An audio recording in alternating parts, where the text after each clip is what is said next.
तो last chapter में देखा था हमारा जेक और कायरा दोनों इंपीरियल लाइब्रेरी में होते हैं। वो उसे कुछ दिखाने लग जाता है।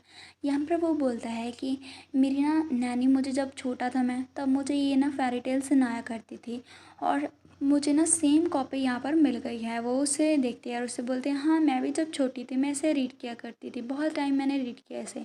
फिर वो खोल लेते हैं उस बुक को, पढ़ने लग जाती है। तो बुक ना कुछ ऐसे होते हैं, यहाँ पर एक स्टोरी बताई जाती है कि एक लड़की थी जो कि बहुत ही ज़्यादा चार्टक वर्ल्ड में रहती थी और यहाँ पर बहुत ही ज़्यादा बड़ी सी वॉर छिड़ गई थी यहाँ पर डेमन रेस और साथ में ह्यूमंस के बीच में, जिसकी वजह से फॉरेस्ट जो है वो पूरी तरह से जल गया था।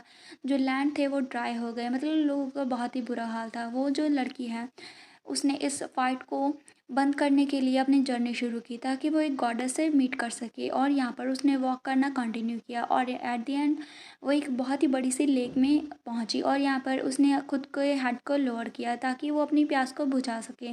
तभी वो पानी पीने जाती है, तभी यहाँ पर जैसे ही वो उसे टच करती है यहाँ पर ना एक गॉडेस हुई और यहाँ पर उस मतलब वाटर जो ड्रॉपलेट्स है वो वहाँ पर रोज़ होने लगे और गॉडेस जैसे ही अपीयर रही उसने ना उसकी स्टोरी को सुना, उस लड़की की स्टोरी को, और यहाँ पर गॉडेस ने उसकी जो हाथ है उसे हेल्ड किया और यहाँ पर तभी जो लेक है वो बहुत ही ज़्यादा ब्राइट लाइट छोड़ने लगी और सडनली जो एलिमेंटल्स हैं वो सभी जगह पर सभी डायरेक्शन में शूटिंग स्टार की तरह स्प्रेड होने लगे। आपको याद होगा कि जो कायरा है उसकी जो पावर है बेट्रिक्स की वो भी कुछ ऐसी ही है। लास्ट लाइफ में जो हमारी कॉस्टी ने दिखाई थी वो भी कुछ ऐसे ही पावर्स थी। यहाँ पर वो बताती है मतलब फेरी टेल में बताया जाता है कि वो बहुत ज़्यादा रेडियंस थी और यहाँ पर जैसे ही एलिमेंटल ने डीमंस को टच किया वो लोग मेल्ट हो गए। और यहाँ पर जो बहुत ही ज़्यादा ग्रेट डीमन था जब वो डीमन वर्ल्ड में वापस चला गया तब जो ये जो बहुत ही लंबे टाइम से जो वॉर चल रही थी, जो बैटल थी वो ख़त्म हो गई और जो एलिमेंटल थे उन्होंने लाइफ को फिर से लाया और यहाँ पर फॉरेस्ट वगैरह सभी अच्छे से हो गया और सभी जो इंजर्ड लोग थे वो भी हील हो गए और यहाँ पर उन्होंने ना एक बहुत ही बड़ा सा मिरर क्रिएट किया ताकि ह्यूमन वर्ल्ड को प्रोटेक्ट किया जा सके डीमन से। और यहाँ पर ना उन्होंने जो ह्यूमन थे उन्हें ना एक स्पार्किंग एलिमेंटल क्रिस्टल से रिप्रेजेंट किया और उन्हें प्रॉमिस किया उनकी सेफ्टी को। और यहाँ पर तब ये जो दुनिया है काफ़ी पीसफुल हो गई और उसके बाद लोग उस लड़की को प्रेस करने लगे एज एन एलिमेंटलिस्ट एंड उसके लिए बहुत ही प्यारे प्यारे सॉन्ग्स भी गाने लगे उसके अचीवमेंट्स के लिए। तब ये स्टोरी ख़त्म हो जाती है। यहाँ पर आपको पता होगा ये ना बेट्रिक्स की कहानी से थोड़ा मिलती जुलती है। यहाँ पर जेक उसे बोलता है जब तुम एलिमेंटिस्ट बनोगी है ना तब तुम भी हमारे एम्पायर को ऐसे ही बचाओगी। और यहाँ पर ना वो काफ़ी स्माइल करते हुए ऐसे बोलते हैं। तो यहाँ पर हमारी जो होती है कायरा उसकी स्माइल देख के खुश हो जाती है, वो उससे बोलती है ऑफ कोर्स। और यहाँ पर हमारा ये जो सीन है कट होता है। तो हमारा सीन शिफ्ट होता है इधर यानी कि कोस्टी के ऊपर और यहाँ पर सरल लीना दरवाज़ा खुलता है तो वो बोलती है आगे तुम्हारी हिम्मत कैसे हुई ऐसे बार करने की। यहाँ पर ना वो उसे बोलती है कायरा और यहाँ पर हमें पता चलता है जो लड़की उसके कमरे में एंटर हुई है वो कोई और नहीं हमारी कायरा होती है जो कि सडनली वहाँ पर जाती है। वो उससे बात करने लग जाती है, मैंने सुना था कि तुम सिख हो तो इसीलिए मैं यहाँ पर चेक करने के लिए आ गई और एटलीस्ट लग रहा है कि तुम इसे फेक तो नहीं कर रही हो। और यहाँ पर वो जल्दी से उसके आगे बढ़ने लगती है। फिर वो उसे बोलती है ये फर्स्ट टाइम है जब मैंने तुम्हें ऐसे क्वाइट देखा है, चुपचाप से देखा है। तुम फाइनली एक रियल नोबल लेडी की तरह बिहेव कर रही हो, वैसे दिख रही हो कॉस्टी। यहाँ पर वो स्माइली से बोल रही होती है। फिर यहाँ पर वो से बोलते हैं कि क्या तुम मेरे बारे में चिंता कर रही हो, तुम कितनी ज़्यादा नाइस हो, वो सरगिस्ट वे में कह रही होती है। तभी यहाँ पर वो उसे बोलती है कि सच कहूँ तो मैंने तुम्हारी मदर की ओर देखा था बैकग्राउंड में और मुझे लगता है कि ऐसा पॉसिबल हो सकता है कि तुम सच में हिज ग्रेस की रियल डॉटर हो। यहाँ पर वो उसे बोलते हैं तुम्हारा मतलब क्या है। वो उसे बोलते हैं कॉस्टी में भी हमें फ़ाइट करने की एक दूसरे से ज़्यादा ज़रूरत नहीं है। क्या तुमने कभी भी ऐसे सोचा है कि जो प्रोफेसी थी क्या पता वो रॉन्ग इंटरप्रेटेड हुई हो, क्या पता हम दोनों ही रियल पैरविस फैमिली हो और यहाँ पर इसलिए हम खुद को प्रूव करते हैं। चलो हम एक दूसरे को प्रूव करेंगे हमारी जो पावर है सेम ही टाइम पे मैनिफेस्ट करके। और यहाँ पर वो बोलते हैं क्या, क्योंकि उसने एक्सपेक्ट नहीं किया था कि कायरा ऐसा कुछ बोल देगी। कायरा बोलते हैं मेरी बात ध्यान से सुनो, मैं तुम्हें लास्ट चांस दे रही हूँ मेरी रियल फैमिली बनने का। और यहाँ पर वो बोलती है मेरे लास्ट टाइम के दौरान जब मैंने ग्रेट आंट को विजिट किया तब मैंने जाना था कि जो दो सिस्टर्स हैं वो मैनिफेस्ट कर सकती हैं एलिमनिस्ट पावर को एक साथ। और यहाँ पर वो उससे बोलती है, मुझे ना एलिमेंट्स क्रिस्टल जो बीट्रिक्स है वो मिल गया है। आपको याद होगा जब वो आंट के घर गई थी तब भी जो होती है ये हमारी कॉस्टी उसने कोशिश की थी जो क्रिस्टल है उसे पाने के लिए। वो उसे बोलती है कि अगर एलेवेनिस्ट क्रिस्टल रियली हेल्प कर सकता है मैनिफेस्ट करने की पावर को, जैसे तुमने बोला था, तो मुझे लगता है कि हम इसे यूज़ कर सकते हैं और एक साथ वर्क कर सकते हैं। और यहाँ पर वो उससे बोलती है, मुझे नहीं पता कि तुम्हें वैनवर्क के यहाँ पर मतलब तुम्हारे अंकल के यहाँ पर कैसे ट्रीट किया गया था, लेकिन हाँ, काउंट तुम्हें यूज़ कर सकता है अपनी एडवांटेज के लिए, क्योंकि उसे पता है इस सिचुएशन में हम दोनों में से कोई एक ही ज़िंदा रह सकता है और यहाँ पर मैं तुम्हारी हेल्प करूँगी कॉस्टली। ये कह के उसके सामने वो उस क्रिस्टल को आगे कर जाता है जो कि बहुत ही स्पार्कल करता है। हम देखते हैं वो जहाँ पर चुपचाप उसकी बात सुन रही थी, तो कॉस्टी का दिल तेज़ी से धड़कने लग जाता है। वो सोचती है कि क्या ये सच में। यहाँ पर हमारी कायरा बोलती है, चूज़ करो कि तुम क्या कंटिन्यू करोगी ऐसे ही मेरे साथ झगड़ा करने के लिए, या फिर तुम मेरे साथ हैंड जॉइन कर लोगी ताकि हम दोनों साथ में सर्वाइव कर सकें। यहाँ पर हम देखते हैं जो हमारी होती है कायरा, एकदम से उसे झटका लगता है क्योंकि यहाँ पर ना जो कॉस्टी है उसके हाथों में से वो जो होती है क्रिस्टल उसे छीन लेती है और यहाँ पर जो हमारी कायरा है वो नीचे गिर जाती है। यहाँ पर जैसे ही वो उसे लेती है हम देखते हैं उसकी आंखें और उसके हाथ में ना वो क्रिस्टल चमक रहा होता है और उसे देख के वो बोलते हैं, फाइनली ये मेरे हाथों में आ गया। और यहाँ पर हम देखते हैं उसका जो इवलपन है वो अब और भी ज़्यादा ही दिखने लगता है और यहाँ पर वो काफ़ी ज़्यादा ही डिमनिक जो वाइफ है वो दे रही होती है। तभी यहाँ पर ना वो उसे ना क्रश करने लग जाती है और यहाँ पर वो सोचती है सभी चीज़ें अभी ओवर है, मतलब सभी चीज़ ख़त्म हो जाएंगी। वो उसे तोड़ने लग जाती है, यही उसका शुरू से प्लान था। जैसे ही वो टूटता है हम देखते हैं यहाँ पर ना वो बहुत ही आसानी से टूट जाता है। वो उसे बोलती है, ये क्या हुआ। यहाँ पर जैसे ही वो नीचे गिरता है वो सोचती है कि क्या ये जो एल्यूमिनियम क्रिस्टल है क्या वो इतनी जल्दी ब्रेक हो सकता है, क्या ये ग्लास की तरह था। यहाँ पर उसे समझ में नहीं आता। इधर कायरा जो कि उसे चुपचाप से देख रही थी वो उसे ज़ोर ज़ोर से हंसने लग जाती है। कॉस्टी उसे देखने लग जाती है, फिर वो उसे बोलते तुम कितनी ज़्यादा नेव हो कॉस्टी। कॉस्टी देखती है कि ये क्या हुआ। यहाँ पर ना वो उसे बोलते हैं कि क्या तुम्हें सच में लगा कि मैं तुम्हें रियल एल्यूमिनियम क्रिस्टल दे दूँगी। यहाँ पर ना मतलब वो उसके साथ जानबूझ के उसे ट्रैप करने के लिए आई थी। यहाँ पर उसकी बात सुन के उसे बहुत ही ज़्यादा गुस्सा आ जाता है। वो चिल्ला के बोलती है, कायरा। यहाँ पर वो उसे बोलते हैं, अभी मैं देख पा रही हूँ कि तुम इतनी ज़्यादा ईगर क्यों थी मेरे साथ फाइट करने के लिए। वो उसे बोलती है, ये बहुत ज़्यादा अम्यूजिंग था तुम्हारा ऐसा फेस देखने के लिए। और यहाँ पर वो उसे देखने लग जाती है और वो उसे बहुत ही ज़्यादा बुरी तरह से इमिटेट करती है, इंटिमिडेट करती है। वो उसे बोलती है ये बहुत ही ज़्यादा फन था कॉस्टी। यहाँ पर वो काफ़ी ज़्यादा अभी गुस्से में होती है क्योंकि उसे पता चल गया कि वो किसी की ट्रैप में फंस चुकी है। तो इस चैप्टर में देखते हैं यहाँ पर हमारी जो होती है कायरा वो उसे बोलती है, ऐसा लगता है हमारी नेगोशिएशन को हमें यहीं रोकना पड़ेगा। यहाँ पर वो बोलती है ये हमारे लिए दोनों के लिए ही अच्छी अपॉर्चुनिटी हो सकती थी, लेकिन अनफॉर्चुनेटली। फिर वो उसे बोलती है, लेकिन अभी एक चीज़ तो क्लियर है कि जो एल्यूमिनियम क्रिस्टल था वो तुम्हारे लिए सबसे ज़्यादा इम्पोर्टेंट है किसी भी चीज़ से। और यहाँ पर वो हंसते हुए स्माइल करती है, मतलब कि स्माइल करती है। तो यहाँ पर वो उसे बोलती है कि थैंक यू इस चीज़ को क्लियर करने के लिए कि तुम्हारा गोल क्या है। यहाँ पर वो फ्लिंच हो जाती है, उसे पता चल जाता है कि वो उसके ट्रैप में पूरी तरह से फंस चुकी है।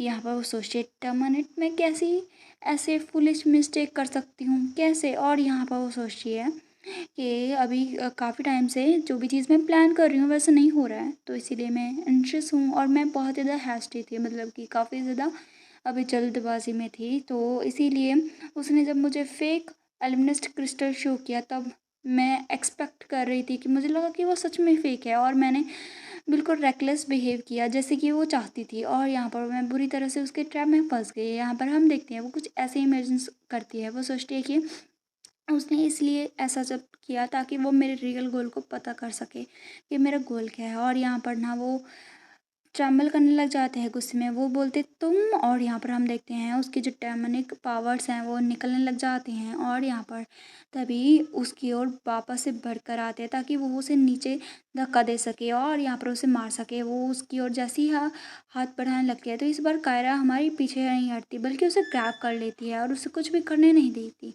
वो उससे बोलते हैं तुम्हें क्या लगता है पहली बार जब तुमने मुझे स्ट्राइक कर दिया था मुझे लगता है ये मोर देन इनफ था, अभी तुम्हें लगता है तुम मुझे कुछ भी ऐसा करोगी और मैं तुम्हें ऐसे ही छोड़ दूंगी। नहीं, ऐसा नहीं होने वाला। मैं बहुत ही ज़्यादा अच्छे से रिवेंज लेना जानती हूँ। और यहाँ पर वो उसे ऐसे नीचे फेंक के मारती है जिसकी वजह से अभी वो जाके नीचे गिरते हैं। यहाँ पर कायरा अपने हाथों को बिल्कुल साफ करती है और यहाँ पर उसे बोलते हैं, वेल मुझे लगता है अभी हमें अपनी अपनी चीज़ में बेस्ट देना चाहिए और अकेले सब कुछ करना चाहिए। और यहाँ पर वो उससे बोलती है कि ये बेटर होगा कि अ, तुम अपना काम करो और मैं अपना काम करूँ। मैं पूरा वर्क हार्ड करूँगी ताकि मैं अपनी पोजीशन को मेंटेन कर सकूँ। और फॉर एग्ज़ाम्पल इसके लिए अभी मुझे लगता है कि मुझे जो प्रिंसेस की पिकनिक इनविटेशन है उसे एक्सेप्ट करना चाहिए व्हाइल जब मेरी जो एनिमी है वो प्रोबेशन पीरियड में है। यहाँ पर वो ये देख के उसे चिढ़ाने लग जाती है और उससे बोलते हैं, यहाँ पर बहुत ही ज़्यादा लोग हैं जो कि क्यूरियस हैं कि तुम अभी लेटली क्या कर रही हो। आई एम श्योर कि मैं उन्हें बताऊंगी कि तुम क्या कर रही हो और क्या नहीं। जैसे कि तुमने ऐसा किया था, तुमने भी तो सेम वे मेरे साथ किया था कॉस्टी। आपको याद होगा जब हमारी कायरा तब थी यहाँ पर बंद थी तो ये भी यहाँ पर ऐसे ही करती थी। कॉस्टी बाहर जाती थी और बाहर जाके कायरा के खिलाफ कुछ ना कुछ बोलती थी। अभी हमारी कायरा पूरा बदला लेने वाली है। यहाँ पर वो उसे बोलती है कि अभी तुम यहीं पर रहो और देखो मैं क्या करती हूँ। वो यहाँ पर गेट बंद कर लेती है। यहाँ पर वो रह जाती है गुस्से में और यहाँ पर हमारा जो सीन है वो कट होता है। इधर देखते हैं जब वो उसे कन्फ्रंट करने के बाद वापस जा रही होती है, वो सोचती है उसका रिएक्शन बिल्कुल कन्फर्मेशन था जो चीज़ के लिए मैं ढूंढ रही थी, जिसे मैं सर्च कर रही थी। मतलब कि जैसा उसने सोचा था, जो थ्योरी उसने सोची थी वो उसे कंफर्म कर दिया उसने ऐसा करने से, उसके रिएक्शन से। यहाँ पर वो सोचती है आगे, वो डिग कर रही थी इधर से उधर पूरी स्टेट को, जब वो ग्रेट आंट के में थी और जब वो टेंपल में थी तब भी। और मुझे लगा कि वो ना जानबूझ के ऐसा कर रही है ताकि लोगों के सामने वो अपना अच्छा इंप्रेशन दे पाए, लेकिन नहीं, ऐसा नहीं था। उसका रियल गोल था एल्मनिस्ट क्रिस्टल को पाना, ताकि वो ना कुछ एक चीज़ कर सके इन दोनों में से। मतलब उसने दो अंदाजे लगाए थे, या तो वो एक्सटेंड करना चाहती थी कॉन्ट्रैक्ट का जो कि अभी हंड्रेड्स ईयर के लिए है, उसे और भी ज़्यादा इफेक्टिव ला सके, या फिर दूसरी है कि वो उसे डिस्ट्रॉय करना चाहती थी। अब वो किस चीज़ को डिस्ट्रॉय करना चाहती थी वो हमें बताती है। तो अभी आप ध्यान से इस थ्योरी को सुन लिए, क्योंकि ये सारी जो थ्योरी है अभी हमारी कायरा बताने जा रही है, पूरी स्टोरी इस थ्योरी पे बेस्ड है। यहाँ पर ना बताया जाता है अगर क्रिस्टल शैटर्ड हो जाता है, मतलब टूट जाता है, जो कॉन्ट्रैक्ट बैरियर है जो कि मिरर वाला जो बनाया हुआ है, आपने फेरी टेल की जो चैप्टर था वो देखा होगा। वहाँ पर जैसे फेरी टेल में एट द एंड वो मिरर जैसी दीवार बनाई जाती है डेमन और ह्यूमन के बीच में, वैसी जो दीवार यहाँ पर रियलिटी में है। और अगर क्रिस्टल टूट जाता है तो वो जो बैरियर है वो डिस्ट्रॉय हो जाएगा, तो पूरा की पूरी जो दुनिया है वो इधर से उधर हो जाएगी। और यहाँ पर नॉर्मल पर्सन तो ऐसा नहीं चाहेगा। तो यहाँ पर सिर्फ एक ही चीज़ हो सकती है। लेकिन जो वैन विग फैमिली है वो डिफरेंट है, वो हमें बताती है, क्योंकि काउंट वैन विग उसकी बहुत ही ज़्यादा रिसेंटमेंट है मेरी फैमिली के साथ, स्पेशली मेरे ग्रैंडफादर के साथ। क्योंकि उसकी जो सिस्टर की डेथ थी वो सारे का सारा जो काम था उसके फादर ने किया होता है, और उसकी जो ग्रैंड डचिस की पोजीशन थी उससे उसे बाहर भी निकाला जा चुका था, ऐसा वो बताती है। इसलिए वो कुछ भी ऐसा करेगा ताकि वो दोनों फैमिली को डाउनफॉल ले आए। मतलब कि अभी पैरवेस फैमिली और साथ में उसकी जो होती है उसकी मम्मा की फैमिली, मतलब कि हमारी कायरा की मम्मा की फैमिली, दोनों को वो फॉल करना चाहता है, इसलिए वो कुछ भी करेगा। एट द एंड उसने फॉरबिडन डार्क मैजिक यूज़ किया डेमन को कांटेक्ट करने के लिए। यहाँ पर वो इस कॉन्क्लूजन पर पहुँचती है और यहाँ पर वो सोचती है ये रेडिकुलस साउंड हो रहा है, लेकिन हर एक चीज़ ऐसे ही अच्छे से अगर मैं इस लॉजिक को फॉलो करती हूँ तो हर एक चीज़ सेट बैठ रही है। यहाँ पर वो सोचती है अगर प्राइस जो है कॉन्ट्रैक्ट का वो ये था ताकि जो वॉर थी जो पहले बहुत साल पहले थी उसे दोबारा से रिवाइव करना। आपको याद होगा जो बहुत पहले उन दोनों के बीच में, मतलब ह्यूमन क्लैन और साथ में डीमन क्लैन के बीच में फाइट हुई थी, उसे दोबारा से रिवाइव करना चाहते हैं डीमन। ऐसा वो प्राइज़ मांगते हैं, इसीलिए यहाँ पर ना वो कुछ भी करेंगे एल्मनेस्ट क्रिस्ट को ढूंढने के लिए ताकि वो बैरियर को डिस्ट्रॉय कर सके। और इसे अकम्प्लिश करने के लिए उसे पैरवस फैमिली में इन्फ्iltrate करना पड़ेगा। उसे पैरवस फैमिली में से कोई चाहिए ताकि पैरवस फैमिली में घुस के वो उसे कर सके, क्योंकि पैरवस फैमिली एलिमेंटल को रिप्रेजेंट करते हैं। तो इसीलिए उन्हें ना कोई ऐसा चाहिए था जो कि पूरे हिज ग्रेस की तरह दिखे, और कॉस्टी वही थी। मतलब कि कॉस्टी जो थी वो पूरी हिज ग्रेस की तरह दिखती थी। इसीलिए जो रीज़न था कि कॉस्टी रोइना की डॉटर है और यहाँ पर ना उसे डार्क मैजिक के थ्रू ज़िंदा किया गया था और यहाँ पर वो इस कंक्लूजन पे पहुँचती है और यहाँ पर वो बोलते हैं वो मेरी हाफ सिस्टर है, मतलब उसे पता चल जाता है यहाँ पर ना कि जो हमारी कॉस्टी है वो असल में वो डेड चाइल्ड थी जिसे डार्क मैजिक के द्वारा ज़िंदा किया गया है। अभी हमें नहीं पता एग्जैक्टली उसके अंदर डीमन है या फिर उसके अंदर जो डेमनिक एनर्जी है वो मिक्स हुई हुई है। यहाँ पर हमें थोड़ी देर में पता चल जाएगा आगे स्टोरी में। तभी वो लंच करती है, वो सोचती है इसीलिए वो हिज ग्रेस की तरफ बहुत ज़्यादा नज़र आती है, बहुत ही ज़्यादा मतलब प्रेजेंटेशन में। दैट्स वाई वो ना एलिमेंटल मैजिक यूज़ कर पाई थी लास्ट लाइफ में भी। और यहाँ पर वो सोचती है मैं बहुत ज़्यादा हेट करती हूँ कि मैं उसके साथ सेम ही ब्लड लाइन शेयर कर रही हूँ, बट इससे हर एक चीज़ एक्सप्लेन होती है। वो सारी जो थ्योरीज हैं वो अभी एक्सप्लेन हो रही हैं। ये बहुत ही अच्छा आइडिया था उसे ऐसे देखना। तभी यहाँ पर वो गुजर रही होती है, उसके सामने एक मिरर जैसी विंडो होती है, वो उसकी ओर अपने चेहरे को देखते हैं। तभी उसकी नज़र पड़ती है उसकी इयररिंग पर। आपको याद होगा ये वही इयररिंग है जो कि उसने दिया होता है एरिज ने, ताकि वो उसको प्रोटेक्ट कर सके। हम देखते हैं उसके जो कान का इयररिंग है वो ना थोड़ा सा टूट जाता है। वो बोलती है कि क्या ये हमेशा से ब्रोकन था। यहाँ पर मतलब वो इयररिंग टूटा हुआ था। और यहाँ पर आपको क्या लगता है, क्या वो इस कंक्लूजन पर पहुँच जाएगी कि जो कॉस्ट थी उसने उस पर जानलेवा हमला किया था। मुझे लगता है उसे जल्दी से एरिस से कांटेक्ट करना चाहिए